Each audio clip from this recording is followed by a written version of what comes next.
Uh, Jane, be getting ready. We're going live.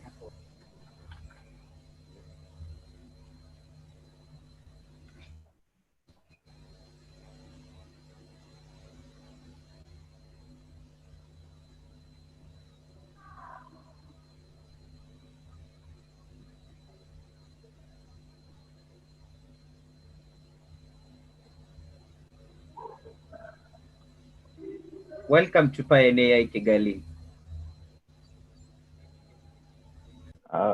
Hey everyone, hope you are doing great. Uh, Welcome to Pi and AI Kigali. So I'm very excited to have all of you joining us. Uh, my name is Nyangwija Ndobie. I am event ambassador at deeplearning.ai in Kigali, Rwanda, and that's where I'm speaking from. So you are probably tuning in from different parts of the world. So good morning, good afternoon, good evening. And I do hope that whenever or whatever the situation you are in, you're going to have a great time with us today. And we do appreciate you for joining us. Before we start, I would like to tell you that just feel free to ask any question in the comment section, and we'll have a dedicated time for this question towards the end of the event. Also, after the event, you receive an email from deeplearning.ai to fill a survey so that you can get 50% off month on the deeplearning.ai courses on Coursera. I encourage you to fill that survey so that you'll be able to get the access to the amazing course they have about AI. You also get an email giving you a copy of book called Getting Started in Data Science, authored by Ayodele, who is our speaker today. Hi, everyone. Thank you so much. Our topic today is building a... Great. Thank you so much, Ayo. Our topic today is building a career in data science from learning to the path of landing a job. Data science has become one of these fields which are attracting a larger number of people. And despite the fact that the field is new and huge, there are so many interesting things to work on. There are so many opportunities, and the community behind it is so supportive. And this is why we are happy to have someone who is well positioned to help us to get to know how to build a long-term career in data science. Yes, giving you also welcome. I would like to start introducing my organizing team who will help a lot. And I have Kennedy Wangari, who is joining from Kenya. Kennedy is a data scientist at SafeFodder, and he's incoming data science intern at University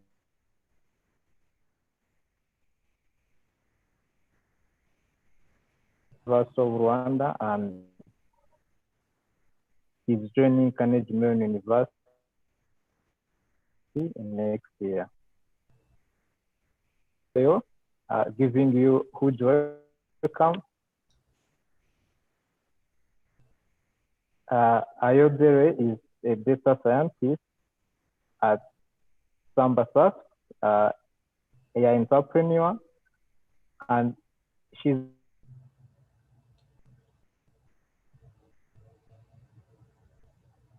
has a very great blog which I invite to check. You could see the link in the description of.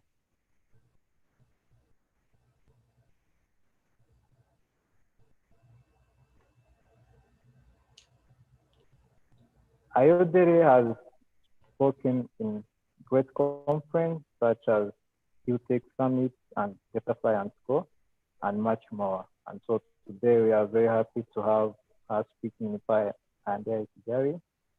Ayodele, big welcome to Pi.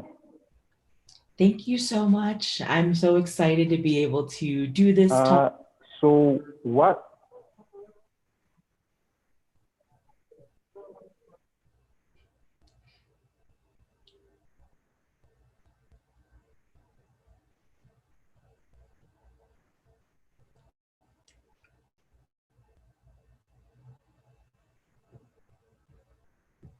Awesome. Thank you. Let me make sure that my slides are visible and then we can just jump right in. Awesome. So today I'm going to talk about building a career, like Jan mentioned. So a little bit about me.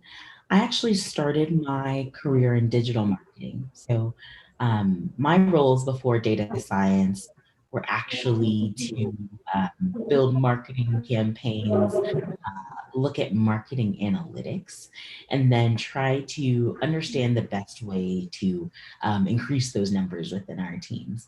So I actually transitioned into data science by getting my master's degree in data science. My undergraduate degree was in digital media and communications. So I had to learn a lot of the technical tools, a lot of the statistics that are involved in data science. And right now, I'm actually writing a book called Uncovering Bias in Machine Learning. So, talking a little bit more about ethical AI and what we can do to stop these major critical AI incidents that we see. So, the first part of this talk, I'm going to go into the skills that you need, and then we'll move on from there. So when we talk about data science, coding is a big skill that you may see listed, but I like to think of it as, the tool of the trade, the tool that we're using to get so much other work done. You'll also see a lot of things that mention data science as a combination of coding as well as business sense or domain expertise. So, what this really means is being able to understand what methods will work in your industry. So, if you are in healthcare versus maybe someone who's working in entertainment at a company like Netflix, um, there is a drastic difference in the kinds of metrics that you use as far as what's important. Do you care about type 1 errors or type 2 errors? All of these things are really dependent on the situation, the data you have at hand. And to get this business sense, you really have to understand the business goals and then understand how you can create new metrics. So when I say new metrics here, I don't mean things like accuracy, precision, and recall, but things that product companies care about. So if you're an app company, you care about things like downloads and app registrations. Whereas, other kinds of companies, there are different things that are important. So being able to get this business sense is really, really important, but hard to do unless you already have the job. So, what I suggest for people is if you are already working in another industry, let's say like finance or healthcare, it's a lot easier to transition just your job role from maybe a non technical role or an analyst to a data scientist or a machine learning engineer. It's usually easier to do that than it is to change both. So going into an industry that you're new to and have to understand the different industry jargon and terms that people use. So sometimes if you are new to data science, it's easier to stay in the industry you already have experience in, like I did. I started working in data science by doing marketing data science because that was my background. And you'll also see a lot of data science descriptions really listing math as a heavy factor. So being able to understand the statistics and probability, as well as linear algebra that goes into things like these matrix combinations. These are core skills, but I'm going to focus on this first part of coding because it's very general, but we mean a lot of different things when we say you need to be able to know how to code for data science. The first thing that we tend to mean is people should be able to wrangle data or be able to go and access data from multiple different resources and combine that into a data set worthy of creating machine learning models with. So we can use pretty much any coding language, SQL, Python, R, to get this data, as well as analyze it. So it's really about choosing tools that you're comfortable with and tools that you know are going to be extremely valuable for companies. Either SQL and Python or SQL and R, but being able to both access disparate data, so having a lot of different data sources, and then being able to clean that is a huge piece for companies. And talking a little bit more about that data cleaning. So here's another place that we leverage coding skills to do things like imputing missing values or combining really sparse categorical columns. When we talk about this kind of statistical coding and doing these data manipulations, we're really just saying, how are we able to get our data from a raw source format into a clean data set that is ready to train models on. So whenever you're learning, I really suggest focusing on these steps of data wrangling, data cleaning, and data transformation, because as someone who has interviewed data scientists, a lot of the complaints from hiring teams or conversations are about, do we think this person can get the data they need independently? And do we think that they're able to work with this in a way that will be beneficial to our company? So data transformations are things like power transforms, like log transformations, scaling data, normalizing data. What's important to know here is when you should do what. So there's different kinds of data encoding, from one hot encoding to label encoding. A lot of what you might see in these interviews will be questions that are asking you to talk about past projects, but a lot of the times I've noticed they'll ask questions about why you made certain decisions.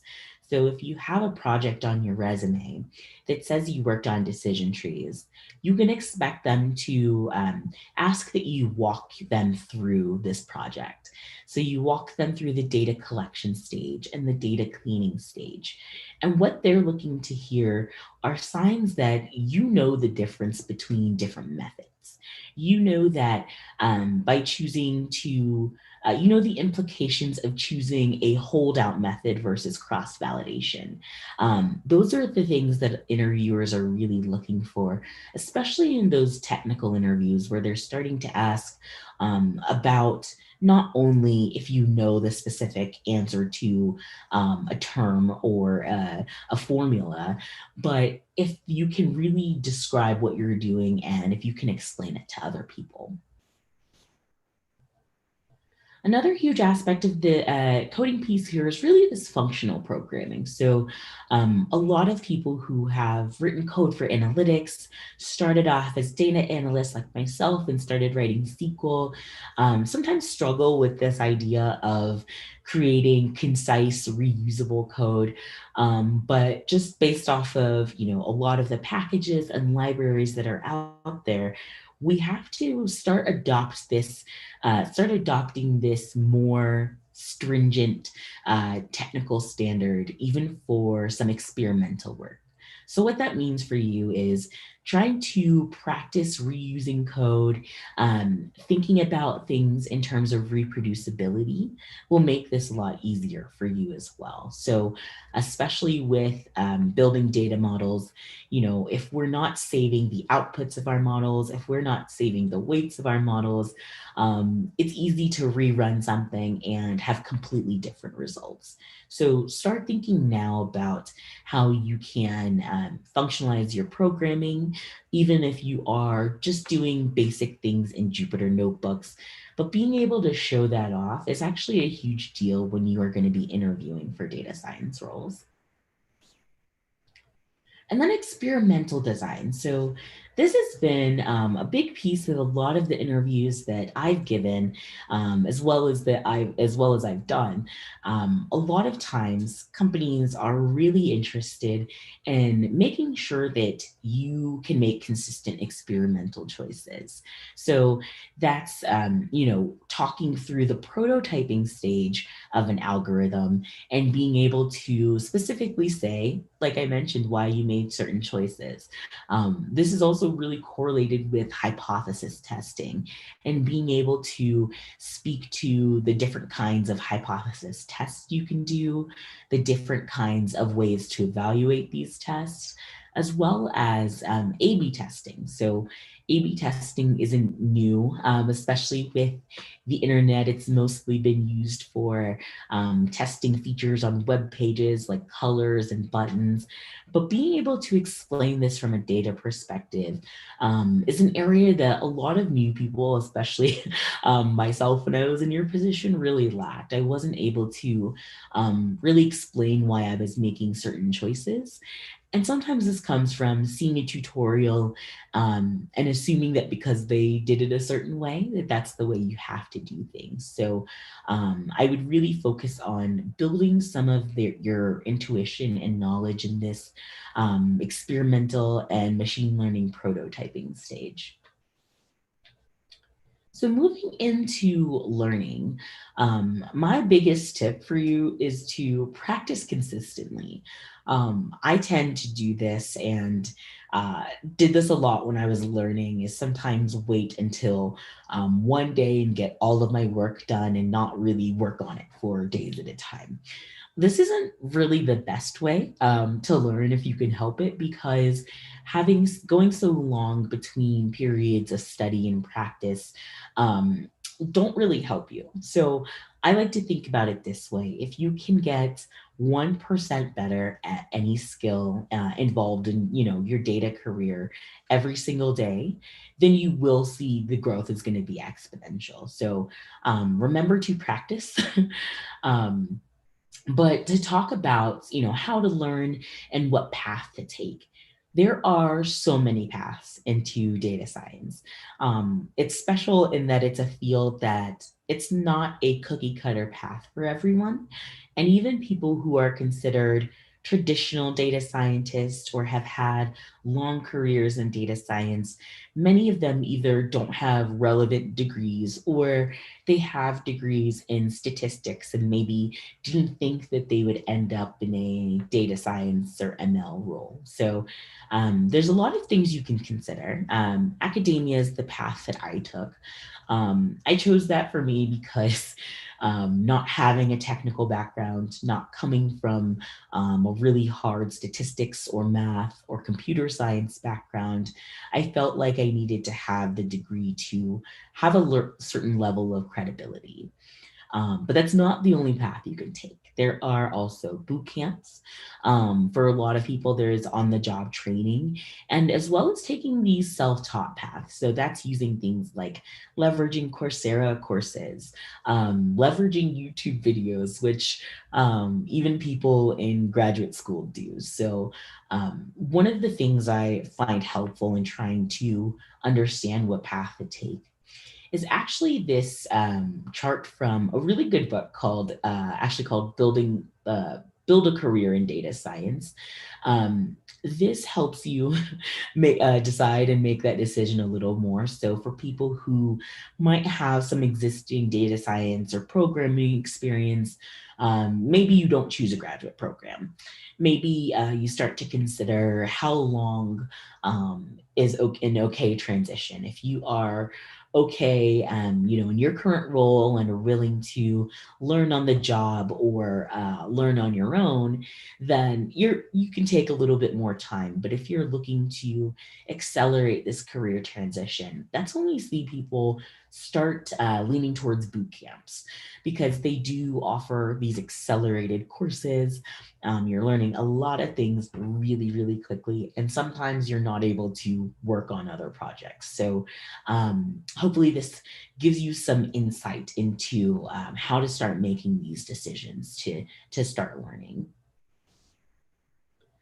And then I think it's really important to focus on these portfolio projects, right? So the thing that's interesting is that we should, in our portfolio projects, cover every stage of the machine learning development, right? So that's going from data collection to data wrangling and cleaning, to our basic statistical analyses, and then going into model training, model evaluation, communication, and presenting. There's a lot of pieces to this so-called end-to-end machine learning project that it can be a little difficult to remember. But what I think is most important to focus on, especially if you're new, is being able to communicate that you can get data from a lot of different resources, and that you understand the different methods to model training as well as model development or model evaluation. And talking about data sources for these projects, there are a lot of open data, especially government open data websites. There is a lot you can do with web scraping. And I really suggest that, there are some legal rules you have to skirt around with web scraping, but I really suggest it, even if it's just scraping things like tweets, so you can get a feel for what it's like to do that. There are a lot of corporate and enterprise machine learning organizations that do heavy web scraping to get their training data. So being comfortable doing that and being comfortable working with APIs, those are generally areas that beginners have less experience with, but you can stand out by starting to gain that experience and starting to really show that off when you are interviewing for these roles. So going into finding jobs in data science, here I don't have a ton of advice, not because it's not possible, but the bits I do have to keep important are the job title may not necessarily be your search term, right? So maybe you're interested in job titles like data analyst, data scientist, research roles, and ML engineering roles. What's difficult is that in most companies, these job descriptions are written by people in human resources. So it's rare that you get a hiring manager who actually has a lot of input on the job description. So what I mean by that is just take the job description with a grain of salt. Please apply to roles even if you only meet 50% of the qualifications. We have to start seeing job descriptions as a company's wish list. Like, this is their Christmas list of things they could get in one single person. And so many times it's not one person that they're looking for. So whenever you're looking for these roles, instead of just searching for these specific job titles, I've always found it better to search for specific keywords that are going to be in either the job title or the job description. So if you're looking for more machine learning focused roles, while we may see that surface ML engineering roles, we might also see data science roles come up and research science roles come up. So focus less on the job title when you're searching and more about the things that you would like to do, or analytics per se is one task. that's within a lot of these roles. So start looking by the actual responsibilities and requirements as keywords like this versus looking just for job titles that match what you think you want to do. It's pretty common that you'll see a data scientist job title, and then in the job description, it sounds more like a data analyst or more like an ML engineer. So we can focus less about title and then really just try and gear your skill sets to jobs that are relevant for you. And then tailoring your resume. So this is the tip that I did not take seriously enough when I first started my career, but it's important to have, a main resume that's general and you can send out to pretty much any company. But it's also really important to have these specialized resumes. So this is huge, especially if we don't meet every single requirement for a role. We're able to go on our resume and maybe highlight different things that a hiring manager or a screener, a technical screener or recruiter is going to, we want to highlight things that make them want to hire you. You are basically trying to prove with your resume that you're worth having a conversation with in just a couple of seconds. So, especially if you don't meet every requirement, having a specialized resume that goes into more depth into experience that's relevant to that company. So, in the past, I have worked for app companies, and every time I interview at a new app company, I talk about my experience at other app companies. I highlight that work experience on my resume so that they understand that I know the kind of environment that they're working in. So having tailored resumes, not just if you don't meet all the requirements, but also for specialized roles. If you are applying for general data science roles, but you're also really interested in natural language processing or computer vision, it's really good to have specialized resumes for when you apply to those jobs. So last bit here is marketing. I think this is the most important aspect when we talk about building our careers, because we can build technical skills, but what if we don't know how to communicate them to people? Unfortunately, we can still not land the roles, even that those that we're qualified for. So there's a lot of different ways, especially now that we're living in an even more digital world, to market yourself online and to stand out within the crowd, considering data science is starting to be a really, really competitive field. So what's huge here is being able to communicate your value. How have you impacted past businesses? A lot of times in interviews, they may be asking about, let's say you have data science intern experience or who work as a data analyst. They're going to be interested in hearing how you impacted your company and hearing how you're able to quantify that. Do you have a dollar amount attached to how much money you were able to make a company in a quarter?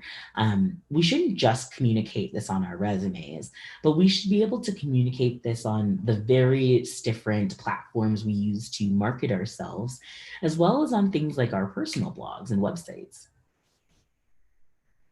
So the first one I really suggest people get on and get active on is LinkedIn. I've seen so many people find job opportunities from posting incredibly helpful and relevant content on their LinkedIn. I find it best for not just networking, but really starting to build credibility. When you are able to have an employer search your name and find your profile with a lot of other articles and posts that are really well thought out and are able to communicate you're a valuable asset to a company, there are few limits to the job opportunities, at least by doing that on LinkedIn. Another I actually really suggest is Twitter. So I've gotten past roles on Twitter just by talking about interesting projects and having business owners and company CEOs reach out to me. So Twitter is great for finding community because, especially working in data science and machine learning, we have an incredibly supportive community. And I think that's what I'm most thankful for, considering so many people are not. They weren't inherently going to be in data science. We have a lot of non-traditional backgrounds and career transitioners, and it's nice to have people, or it's nice to have a data community that's open, willing to talk about their projects, and willing to help. So Twitter's great because not only can you connect with these business owners and CEOs, but people post job opportunities extremely often. And you can also find some community there and learn with alongside people who understand the struggle as well. As well as GitHub. So this is a great place for just showing off your code projects. So GitHub actually has a nice new feature where if you can edit your README to read almost like a profile page. So when someone visits your profile, it's not just your pinned repositories at the top and your commitment history. It's actually going to show whatever you'd like it to. So people have used this as a way to advertise their work, advertise their consulting, and really just add a more personal element to their GitHub. But this really allows you to just not only connect with other developers, but really prove your technical skills. I have had at almost every single interview I've had, they have wanted to see my GitHub, and they have wanted to see the past projects I've worked on, even if they've just been for fun projects. And they are analyzing things like how I'm actually commenting my code, how I'm explaining things in the README, if the code is actually clear to read, or if it looks like I clearly followed a tutorial and didn't really do much work on my own. So by having a really fleshed out GitHub account, you're actually able to pretty easily prove some of these technical skills that hiring managers and recruiters might be worried about.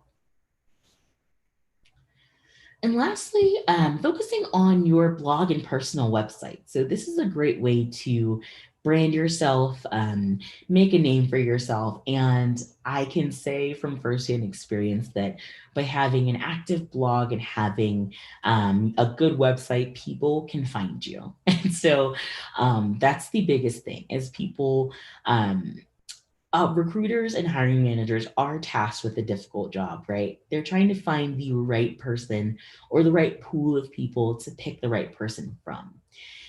While LinkedIn and other hiring websites are really helpful by really being able to have your blog or website come up really high when they search for your name, and then they can see that you shared your expertise.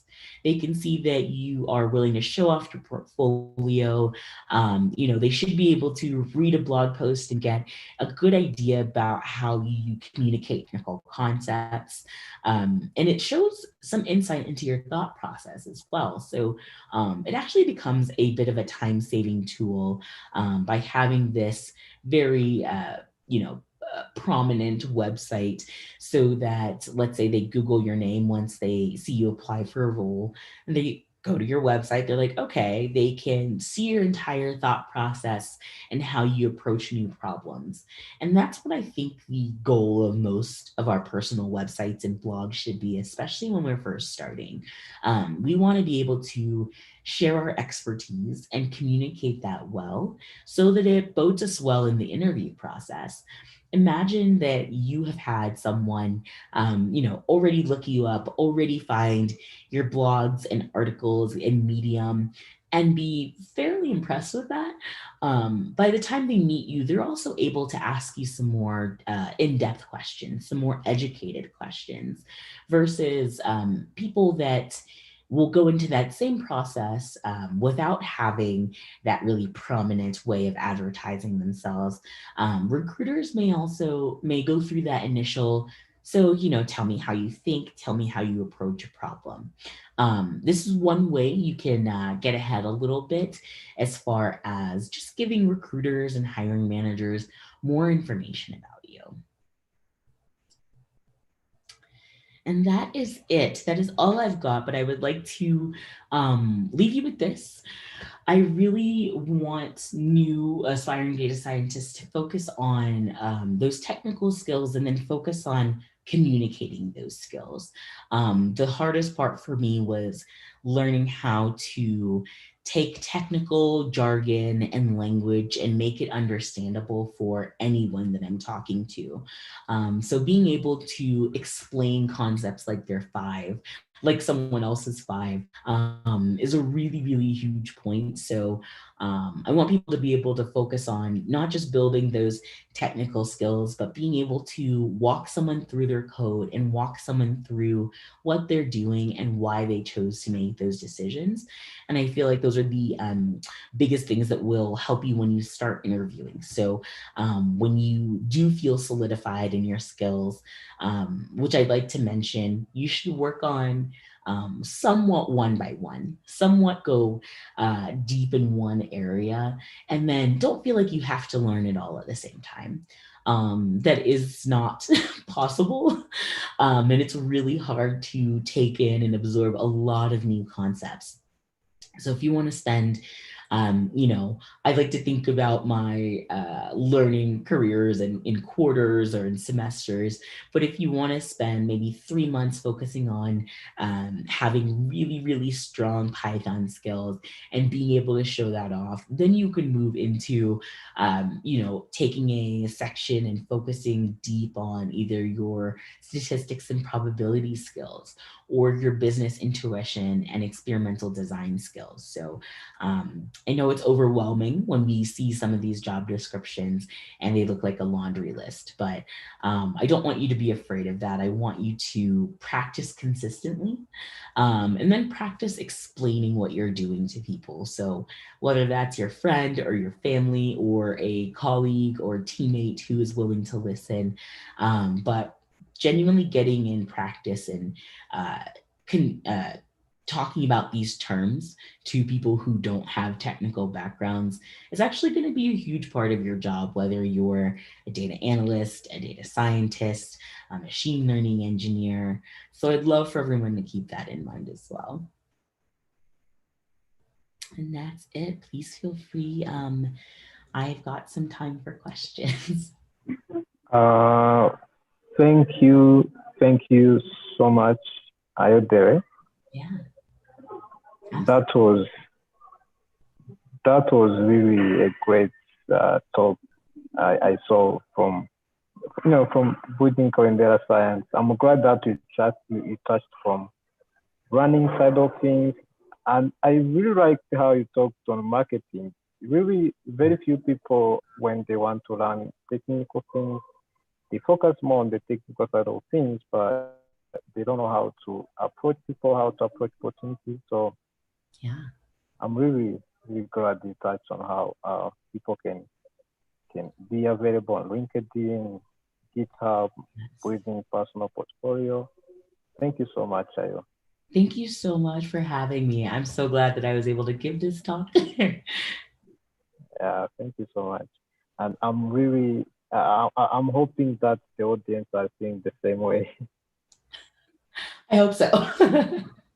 I tried to keep it a little bit, at least in my part of the world, it's early in the morning. So I tried to keep it a little bit lighter on the technical concepts. Yeah. Oh, thank you so much. We do have so many interesting questions in the comments. So as this is the time for this question, I'll pick some of them and I'll be reading them directly. Okay, perfect. Uh, just ask it. How would you suggest someone starting building their skills? Machine learning. She said machine learning and data science can be overwhelming. So how do you suggest someone to start building their skills? I think it starts by learning the basics. So it may not be the fun or exciting part, but I suggest for most people getting a strong statistics foundation is really helpful for pretty much every role in data science and ML. There are a few roles that don't require it, but starting there, I find is helpful, especially if you don't necessarily love math. I didn't love math, and then statistics was the first course that I was like, oh, this makes sense. I can apply it to the sports I like. I can apply it to so many other aspects of the world. So, starting there and starting with a resource that's more fun or more relevant to the things that you're interested in might be helpful too. That's a great response.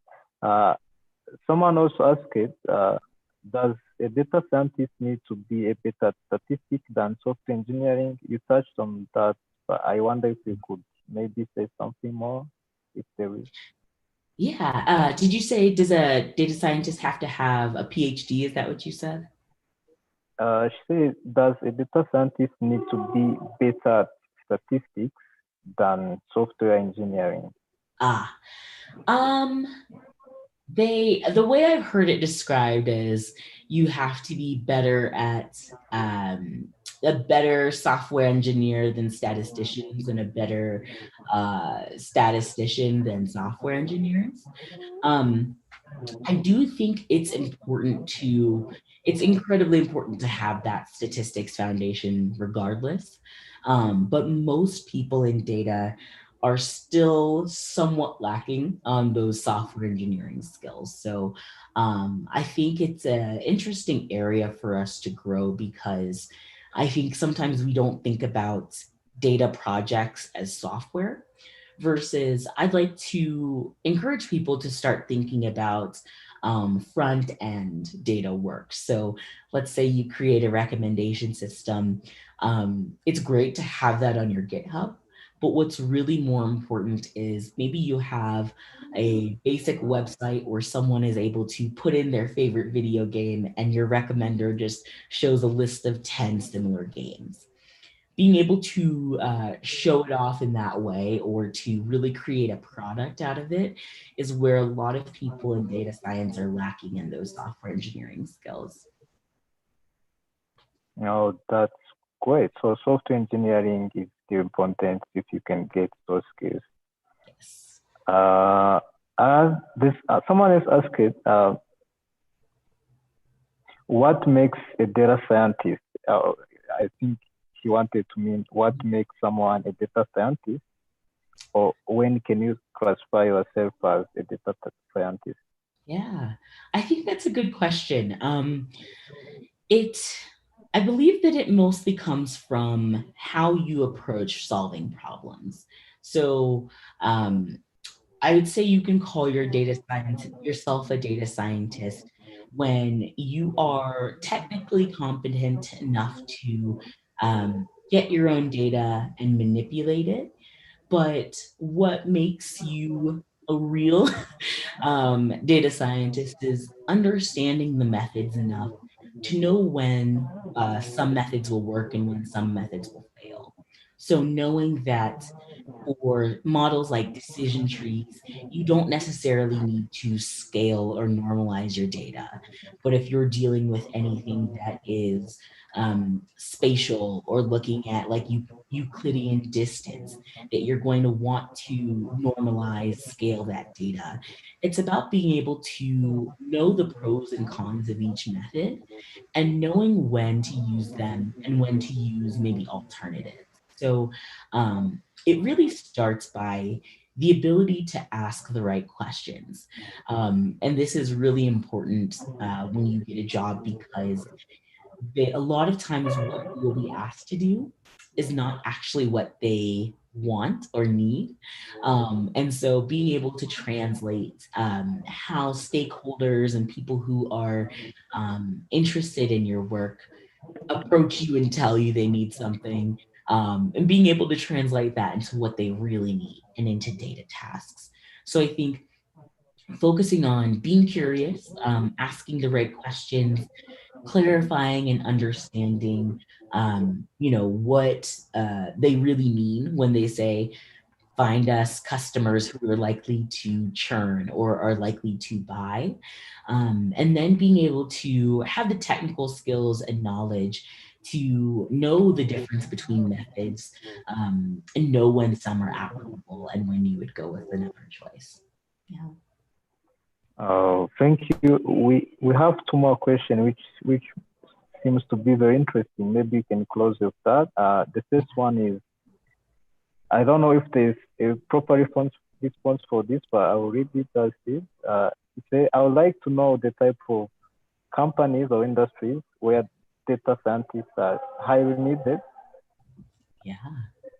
There are a lot. So you have a couple different like classifications of companies. You have your massive tech company, which is like Google, Apple, but you also have a lot of different stages of startups who are interested in data science, and desperately needing data science.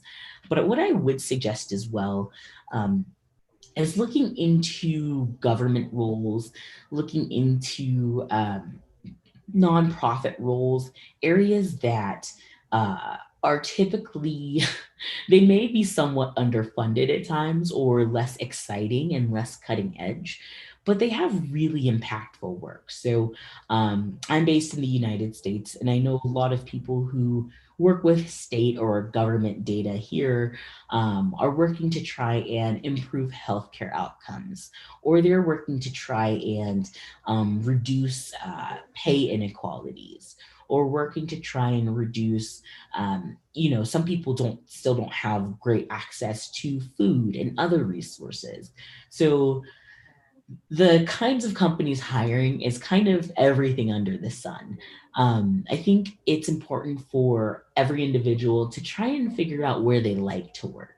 Um, I like small, medium companies because I know I can have a lot of impact on the work we do. I like to know my coworkers really well. So you can start to think about those kinds of tasks and the kinds of size of team you want to be on. So when you are at maybe the massive FANG tech companies, you can more or less feel like a number. You are, maybe one data scientist on one team, and your company may have, 100 or more data scientists. So the nature of the work in that environment is a lot different than if you're on a small team of 3 to 4 people, right? So it's about understanding the kinds of environments you like to work in, and industries that you're interested in. There are very few industries or companies that have not adopted using data to make decisions. So you should still have a lot of options. And so it's really about your interests. Yes, and there's trade-off between companies and what you want to work on, like what is your interest.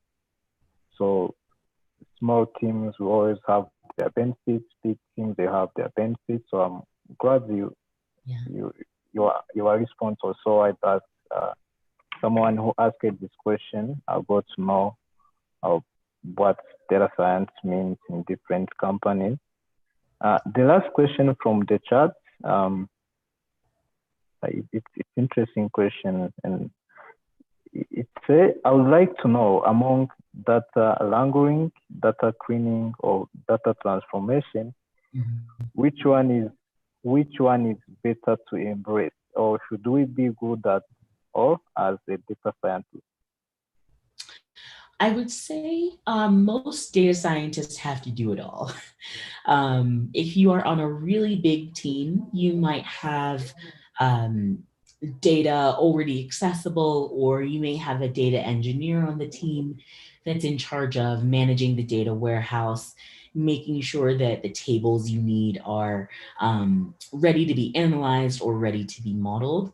But in most cases, especially on smaller teams, I would say all of those are important and all of those are part of your job.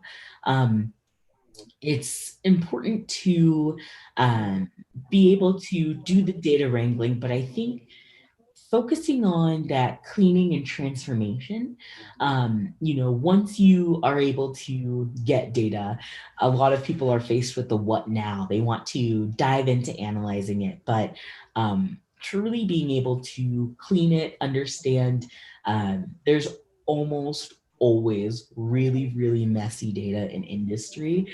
And that's the biggest warning I'll give you, especially if you are used to doing tutorials or are learning in academia. Start playing with and getting used to really, really messy and imbalanced and hard to clean data. The more experience you have with that, the easier it's going to be when you are transitioning into a role. And then so many people forget about the different kinds of data transformations we can use. So this has been a really, really powerful tool, not just in feature engineering, but really being able to understand our data better, being able to look at our data by maybe we use min max scaling and we are able to see the differences in the data set a little bit better or gain a better understanding. So it's important to know all three and you will probably be expected to know how to do all three. But focus if you can your efforts on working with messy incomplete data that's going to be a lot more similar to what you'll see in the real world. Thank you. Maybe we should also say that most of the work will be done through these three things. Yeah. Yep. I think most data scientists are still saying that they spend about 80% of their time on data cleaning. Yeah, so which make it very important to know data transformation, data cleaning. So we have bonus question. Our Yeah. audience are so interactive. So this question and the everyone will get a book. So if you don't have your question answered, I'm pretty sure that it will be answered somewhere in the book. So it says, do I really need to have a personal blog to show off my project, or even if I regularly push my project on GitHub? Mm. I would suggest yes. Um, And for most people, it's mostly about findability, right? Like you want when someone to Google's your name, your website should come up. They should see all of your work. Your GitHub doesn't necessarily rank as well. They can, find that by searching for you as well or searching on GitHub. But the benefit of the blog or the personal website is that you're able to um, really show off exactly what you want. With GitHub, I have in the past, I've been in the position where I'm hiring people and I go on their GitHub. I will, have a couple minutes to skim through what they've worked on. I'm like, okay, you made a recommender, you made a spam classifier, and that's kind of the end of it. But if you have a personal website, people tend to spend more time looking through things. So, looking through every single project you list. Um, and I think that it's especially important to have this blog or personal website if your GitHub doesn't have really great READMEs. So, this is definitely a problem that, I've been a part of in the past, and most people don't do, is having a really, really well written README. If you do and you have a README that is very much an entire project summary, then maybe you don't have a blog or personal website. But I especially recommend if you're new, if you don't have a lot of data science experience on your resume, absolutely go for it. It doesn't necessarily have to be a personal site. It can be a blog on Medium or on Hashnode. But there's a lot of different tools that you can use to have your own space where you write your content and people can find just your content. Uh, Thank you, Ayodele. So you see, it's important to have a blog as you said, GitHub can probably show that you know how to code as technical person, but a blog will shows that you can work with people, you can communicate. So really important and thanking our speaker to give to show you how you can even create it easily, like on Medium, as she said, or Hashnote. Wait, there's this bonus question that I have on my screen. You know, this feed is really huge. It's new. People don't know where to start. Organization don't know how to find the right people. So how does someone stand out, and how does someone update himself or herself? Yeah, I think one of the biggest ways to stand out is having that niche or that superpower. So for me, my undergraduate degree was in communications. When I started working in data science, there were people on my teams who had PhDs in math and statistics who, when asked, hey, can you present this in front of the entire company? They're like, will you do it? And they asked me to kind of be that liaison. So my way of standing out has been communicating, has been teaching, right? So finding your niche, a lot of this comes from typically your past experience. I know people who are now in data science after careers in medicine, and it only makes sense that they work in healthcare data science, right? They have an in-depth, intimate knowledge of the data. So they just had to learn new skills to be able to look at something similar. So when it comes to standing out, it is about finding either something you're interested in or already good at. Sometimes the real way to stand out is to be a specialist, is to specialize in computer vision or to specialize in natural language processing and be an expert at that thing. Or you can do this on a technical level too. You can be a specialist in time series modeling. There are people who are specialists in creating generative adversarial networks or GANs. So finding things that intersect with what you're interested in, the background or the skills that you already have. That's the easiest way to stand out when we do have an incredibly competitive field. Uh, Thank you so much. That was a perfect and honest response. So now is the time. We usually get to hear from deeplearning.ai.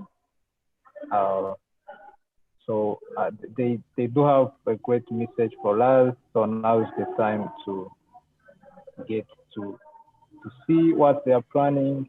And I should also say that deeplearning.ai is the, the top organizer of this event, of the fire or and AI events all over the world. So they have the world class AI education. So let's get to hear what they have for us now. Uh, so let's welcome the Plan.ai team.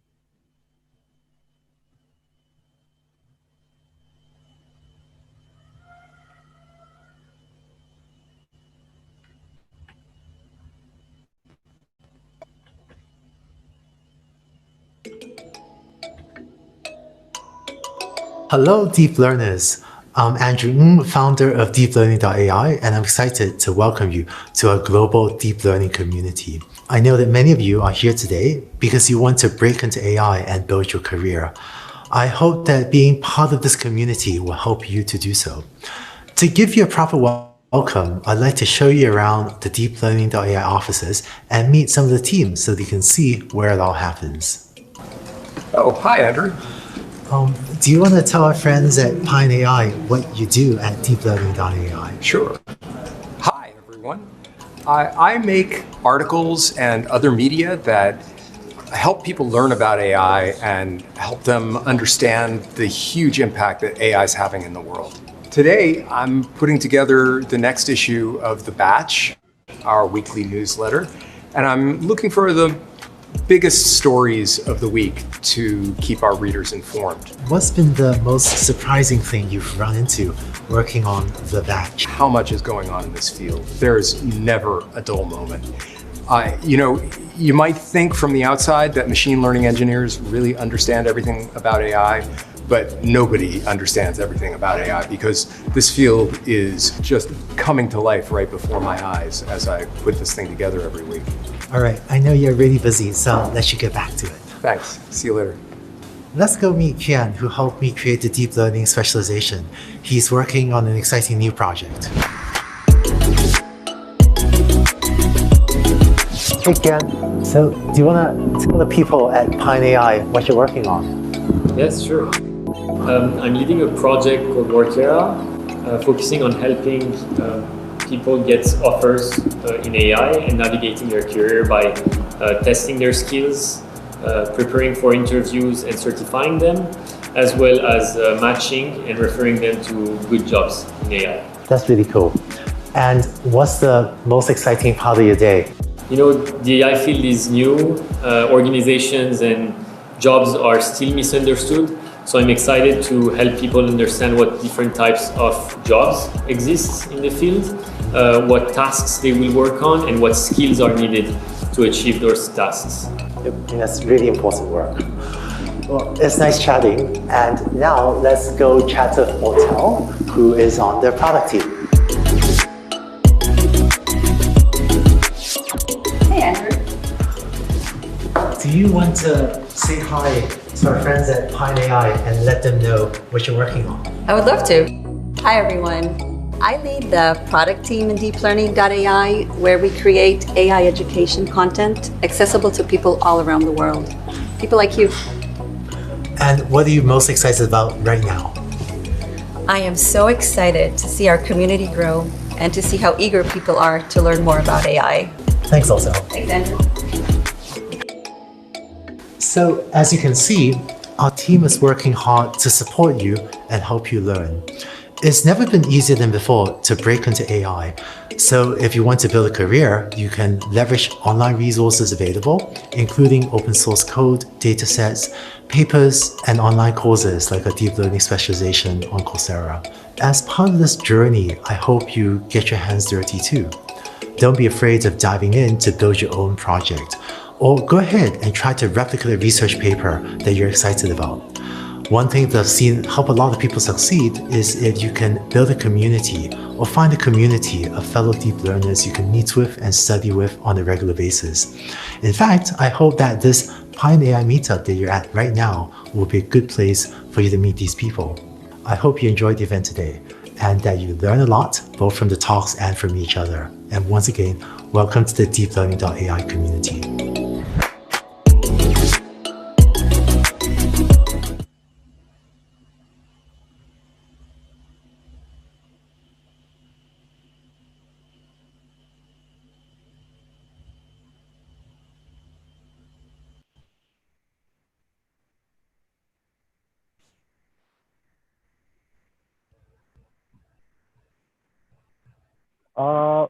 That was a great message from deeplearning.ai, specifically from Andrew. They are working on making AI access or AI education accessible to almost everyone in the world.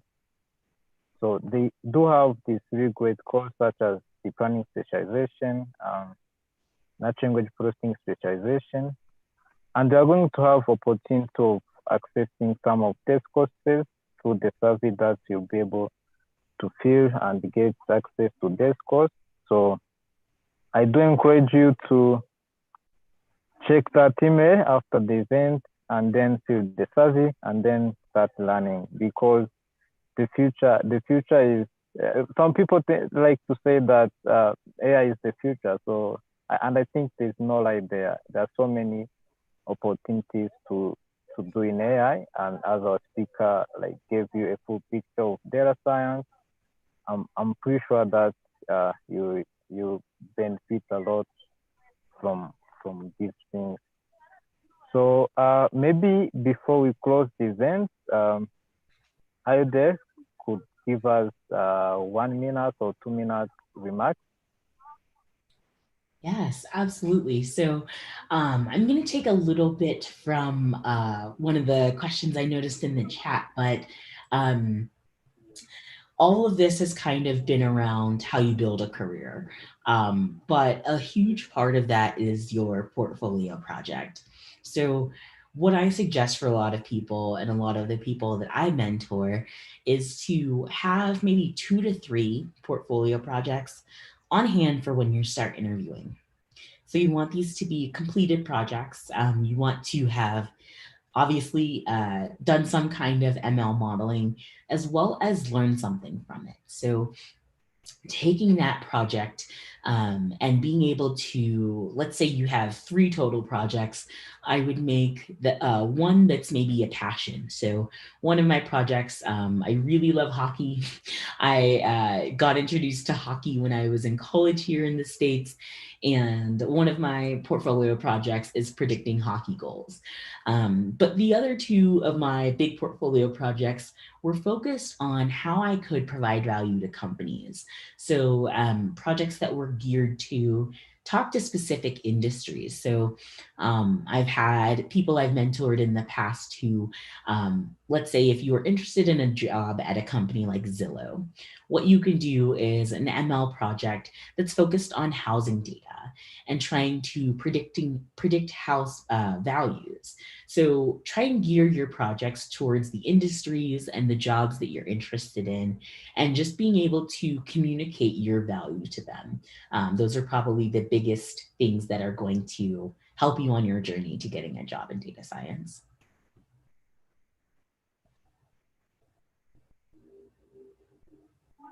Thank you so much, Ayodele, for such remarks, which kind of rounded up all your thoughts. So thank you so much. I'm interested to know how would the attendees like to keep up with you, like to follow what you're working on? Yeah, I'm most active on Twitter and on LinkedIn. On Twitter, I'm at DataSciBay. And on LinkedIn, if you just search my name, you'll find me pretty easily. But please feel free to stay connected with me. Send any questions you have my way, and I would be happy to point you in the right direction or to send you some resources. Thank you so much. Thank you so much. Mhm. We are getting to the end of the event. It has been very informative. I really loved all the questions you all asked on the YouTube live chat. I loved the talk that Ayodele had prepared for you, the great slides. So thank you everyone from the organizing team, from the speaker Ayodele, and you audience who took your time to follow us, to ask questions. Thank you everyone. And as the final reminder, you are going to get email from deeplearning.ai. Please feed the survey and get to start learning, break into data science, and we wish you the best. Thank you so much. Thank you.